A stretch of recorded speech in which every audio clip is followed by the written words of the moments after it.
Dear friends and dear students, welcome to our YouTube channel E-Shiksha Rajasthan. Let's start the class. Good morning student, कैसे हो आप। आज हम अपने पहले वीडियो में क्लास थर्ड का फर्स्ट चैप्टर पढ़ेंगे जो है कविता और जिसका शीर्षक है चिड़िया तुम ऐसा करना। इसमें कवि जो है एक चिड़िया को कह रहा है कि हे चिड़िया तुम जैसा मैं बताऊँ वैसा करना। तो अपन इसकी कविता की शुरुआत करते हैं। तो कवि कहता है, चिड़िया कभी पंख में भरकर थोड़ी हवा गांव की लाना, चिड़िया कभी चोंच में भरकर थोड़ा जल पोखर का लाना।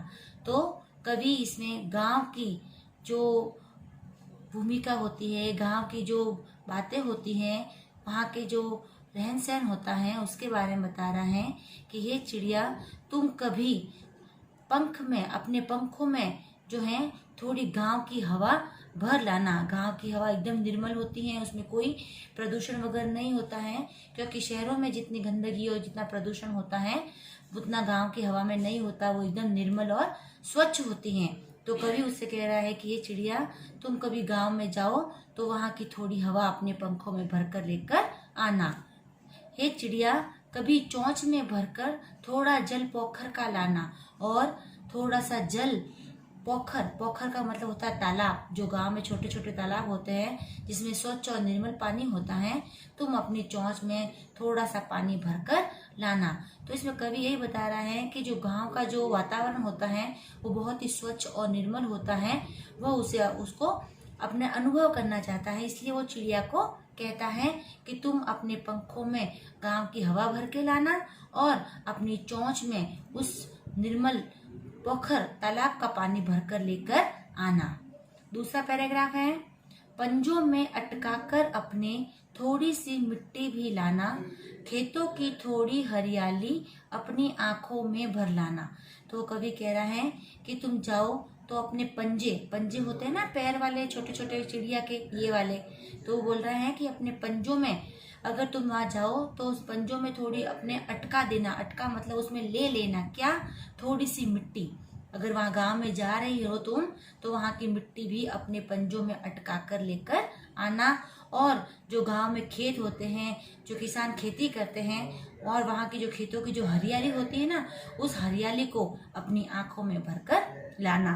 तो कवि चिड़िया से कह रहा है कि अपने पंजों में तो गांव की मिट्टी लेकर आना, और खेतों की थोड़ी जो हरियाली होती है, वहाँ की फसलों की जो हरी हरी मादक हवाएं होती हैं, हरियाली होती हैं, उसको अपनी आंखों में भरकर लेकर आना। फिर कवि तीसरे पैराग्राफ में कह रहा है, कुछ शैतानी अपने तन में बच्चों की तुम भर लाना, कंठ में भर उनकी बोली खट्टी मीठी तुम ले आना।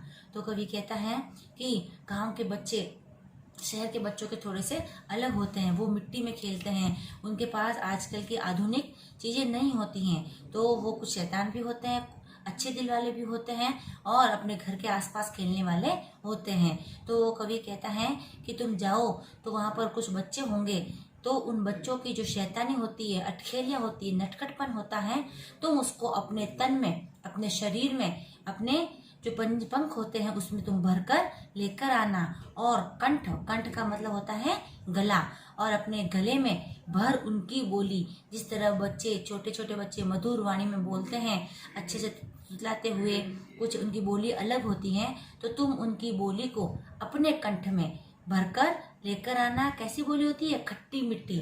उन छोटे छोटे बच्चों की खट्टी मिट्टी जो बोली होती है, तुम उनको कंठ में भरकर लेकर आना। तो कवि इसने बच्चों का जो पूरा वातावरण बताया है कि किस तरह बच्चे होते हैं, वो क्या करते हैं, शैतानी करते हैं, खेलते हैं, तो उनकी शैतानियों को तो तुम अपने तन में भर के लेके आना, और उनकी जो बोली है खट्टी मिट्टी, उसको तुम अपने कंठ में भरकर लेकर आना। ठीक है। फिर इसके चौथे पैराग्राफ में कवि कहता है, हमें शहर में प्यारी चिड़िया ऐसा सुंदर गांव दिखाना, पुस्तक में ही जिसे पढ़ा है उसकी सुंदर झलक दिखाना। फिर कवि कहते हैं कि हम तो शहर में रहने वाले हैं, हमने कभी भी जो गांव का जो वातावरण होता है, गांव की जो हवाएं होती हैं, वहाँ का जो रहन सहन होता है, वो हमने सिर्फ किताबों में ही पढ़ा है, हमने देखा नहीं है। तो वो कवि कहता है कि हमें शहर में प्यारी चिड़िया, ये चिड़िया हम तो शहर में रहने वाले हैं, तुम चिड़िया ऐसा सुंदर गांव दिखाना कि गांव में कैसी कैसी चीजें होती हैं, वहाँ का रहन सहन, वहाँ का वातावरण, वहाँ का सबकी बोल चाल कैसी होती हैं, तुम हमें यहाँ शहर में दिखाना, जो हमने आज तक पुस्तक में ही पढ़ा है। हमने पुस्तक में पढ़ा है गांव ऐसा होता है, वैसा होता है, खेत होते हैं, हरियाली होती है, वहाँ की हवा इतनी शुद्ध होती है। तो ये सब चीजें हमने कहाँ पढ़ी? सिर्फ पुस्तक में ही पढ़ी हैं। तो आज हमें उसकी सुंदर झलक दिखाना कि तुम ही हो जो वहाँ जाकर हमें उस गांव की झलक, मतलब उसका वहाँ का वातावरण, उसकी तस्वीर हमें यहाँ शहर में बैठे बैठे दिखा सकती हो। तो कवि उस चिड़िया से मिन्नत कर रहा है कि ये चिड़िया तुम गांव में जाओ तो ये सब चीजें हमें हमारे लिए थोड़ी थोड़ी बताना, लेकर आना, ताकि हम शहर में बैठे बैठे ही उन गांव की जो झलक है उसको यहाँ पर देख सके। ठीक है, तो आपको ये लेसन अच्छे से कविता समझ में आई होगी। तो इसमें कवि यही कह रहा है कि जिस तरह गांव का जो हवा होती है, वहाँ के जो पोखर का पानी होता है, वहाँ की मिट्टी की खुशबू होती है, वहाँ की हरियाली होती है, वहाँ की बच्चों की जो शैतानी होती हैं, उनकी प्यारी प्यारी बोली होती हैं, वो सब उस चिड़िया से कहा है कि तुम यहाँ लेकर आना और हमें उस गांव की झलक यहाँ शहर में बैठे बैठे दिखाना, जो हमने आज तक किसने पढ़ी है? सिर्फ पुस्तकों में ही पढ़ी है। तो यहाँ तक अपनी ये कविता खत्म हुई। अब हम इसके क्वेश्चन आंसर्स करेंगे। तो इसका पहला क्वेश्चन है,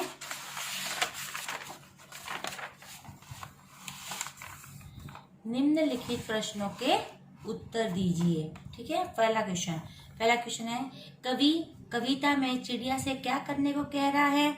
आपने पढ़ा ना अभी, तो सोचो कवि जो है कविता में क्या कह रहा है उस चिड़िया को। तो उसका आंसर है, कवि कविता में चिड़िया से सुंदर गांव दिखाने को कह रहा है। बोला था ना, गांव की मिट्टी लेके आना, वहाँ का पानी लेके आना, तो सुंदर गांव की झलक दिखाने को चिड़िया को कह रहा है। ठीक है, ये फर्स्ट क्वेश्चन था। अब सेकंड क्वेश्चन, कवि चिड़िया से बच्चों को कौन सी चीजें लेकर आने को कहता है? कि कवि कहता है ना कि गांव में जो बच्चे हैं उनके पास ऐसी कौन सी चीज है जो वो कवि कह रहा था कि मेरे लिए लेकर आना चिड़िया को। तो इसका आंसर है, कवि चिड़िया से बच्चों की शैतानी अपने तन में लाने को कहता है, कि जो बच्चे वहाँ की शैतानी करते हैं ना, उसको अपने तन में भरकर लेकर आना। किसको कहता है? चिड़िया को। समझ में आया? अब तीसरा क्वेश्चन, कवि चिड़िया से गांव की झलक दिखाने के लिए क्यों कहता है? कवि बोलता है ना कि तुम मुझे यहाँ बैठे गांव की झलक दिखाना। तो इसका उत्तर है, क्योंकि कवि ने गांव की झलक को अब तक पुस्तकों में ही पढ़ा है। उसने अभी तक नहीं देखा गांव कैसा होता है, वहाँ का रहन सहन कैसा होता है। तो कवि जो है गांव की झलक को उसने अब तक पुस्तकों में ही पढ़ा था, इसलिए कवि ने चिड़िया से गांव की झलक दिखाने के लिए कहा है। ठीक है, समझ में आया? यहाँ तक इसका आंसर है। फिर इसलिए के बाद में ये पूरा क्वेश्चन आपको वापस एज इट इज लिखना है, सिर्फ ये नहीं लिखना है क्यों वाला वर्ड, बाकी पूरा का पूरा वापस ये उतारना है। यहाँ जगह नहीं थी इसलिए मैंने नहीं उतारा। आपको अपनी नोटबुक में पूरा ये क्वेश्चन वापस उतारना है, सिर्फ एक क्यों नहीं लिखना है। ठीक है, फिर चौथा क्वेश्चन, कवि ने गांव के बारे में क्या पढ़ा? अब कवि ने पढ़ा ना पुस्तक से कि गांव में ऐसा होता है वैसा होता है, तो क्या होता है वो अपने को लिखना है। तो कवि ने गांव की मिट्टी, उसकी हवा, पानी, हरियाली, बच्चों की बोली, शैतानी और गांव का अपनापन आदि के बारे में पुस्तक में पढ़ा है। अभी तक यही पढ़ा ना, उसने पुस्तक में पढ़ा ना, तो उसने देखा कभी गांव को। तो इसमें आपको लिखना है कि कवि ने गांव की माँ की मिट्टी है, हवा है, पानी, हरियाली, बच्चों की शैतानी आदि के बारे में पुस्तक में पढ़ा है। समझ में आ गए क्वेश्चन आंसर्स? अब सेकंड क्वेश्चन है, भावार्थ लिखिए। भावार्थ का मतलब होता है जो कविता की लाइनें होती है ना, उसका मीन्स लिखना है, उसका अर्थ लिखना है कि इस लाइनों में ऐसा क्या भाव लिखा हुआ है, वो अपने को पूरा लिखना है, उसको खोल कर लिखना है पूरा डिटेल में। तो इसकी लाइनें देखो, पढ़ेंगे अपन। चिड़िया कभी चोंच में भरकर थोड़ा जल पोखर का लाना। तो इसमें भावार्थ क्या है वो अपने को लिखना है। तो इसका भावार्थ है, कवि चिड़िया से कहता है कि तुम अपनी चोंच में गांव के जो तालाब है उसका थोड़ा मीठा जल भरकर लाना, यही कह रहा है। इसलिए शॉर्ट में लिखा हुआ है, जब इसको अपन डिटेल में लिखते हैं ना पूरा खोल के, तो उसका भावार्थ कहलाता है। ठीक है, तो कवि यही कहता है चिड़िया से कि तुम अपनी चोंच में जो है गांव का जो मीठा जल होता है तालाब का, वो भरकर लेकर आना। फिर सेकंड देखो इसकी पंक्तियां क्या है कविता की। कुछ शैतानी अपने तन में बच्चों की तुम भर लाना। अब इसको अपन डिटेल में खोल के लिखेंगे तो क्या लिखेंगे, कवि कहता है कि तुम गांव के बच्चों की जो मौज मस्ती शैतानी है ना, उसको अपने तन में शरीर में भरकर लेकर आना। ये इसका पूरा डिटेल में वर्णन किया गया है कि इन लाइनों जो शॉर्ट में लिखी हुई हैं इसको भावार्थ यही है कि चिड़िया तुम जब गांव में जाओ तो वहाँ के जो बच्चों की शैतानी है, उनकी मस्ती है, वो तुम अपने शरीर में भरकर लेकर आना। अब तीसरी जो है पंक्तियां कविता की वो है, हमें शहर में प्यारी चिड़िया ऐसा सुंदर गांव दिखाना। ये लास्ट वाली लाइन थी जो कवि ने उससे कही थी चिड़िया से।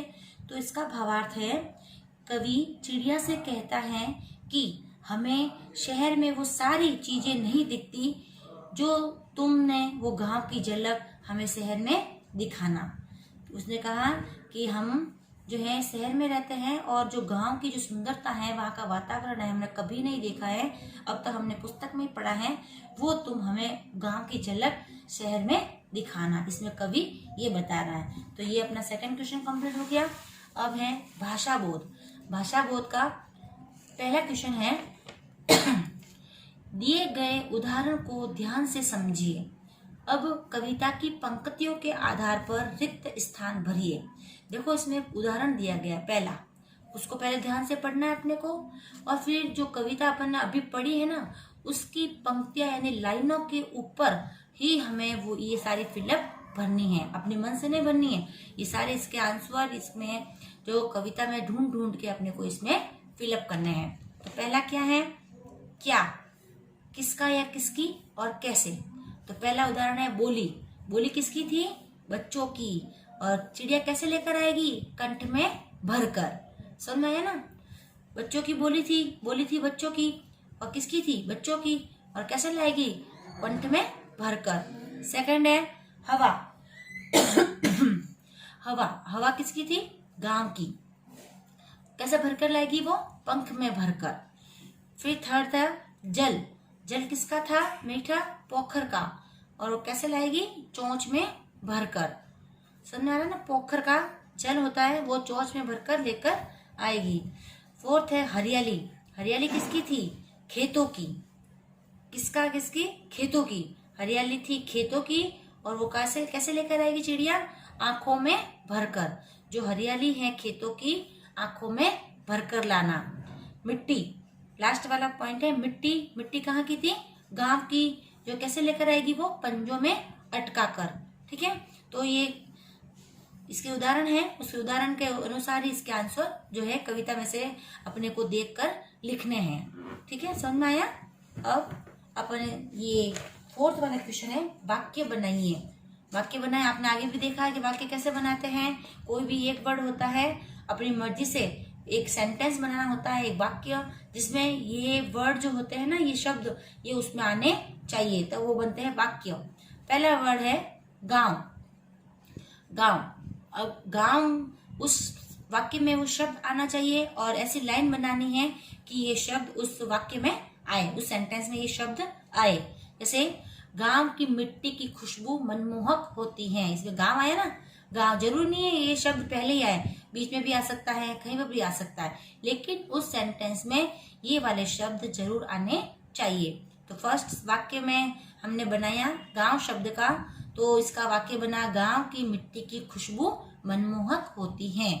ठीक है, अब सेकंड शब्द देखो, पोखर।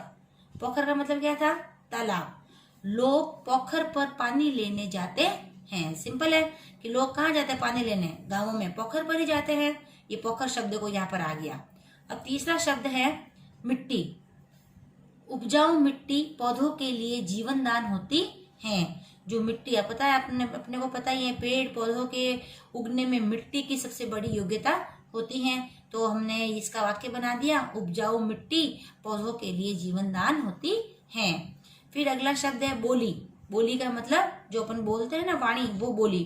तो बच्चों की बोली मधुर होती है। इसमें आ गया बोली शब्द, ये शब्द आ गया और इस शब्द के अकॉर्डिंग ये पूरा सेंटेंस बन गया। तो बोली वाला बन गया बच्चों की बोली बहुत मधुर होती है। अब लास्ट शब्द है पुस्तक। पुस्तक हम पढ़ते हैं वो होती है, तो पुस्तक ज्ञान का भंडार होती है, क्योंकि पुस्तकों में बहुत सारी ऐसी चीजें होती हैं जो पढ़ने को मिलती है, जो सीखने को मिलती हैं। तो इसका वाक्य बनाएंगे हम, पुस्तक ज्ञान का भंडार होती हैं। ठीक है, यहाँ तक ये पूरे क्वेश्चन आंसर्स मैंने आपको करवा दिए। अब लास्ट है भावबोध का, वो आपको सेल्फ करना है।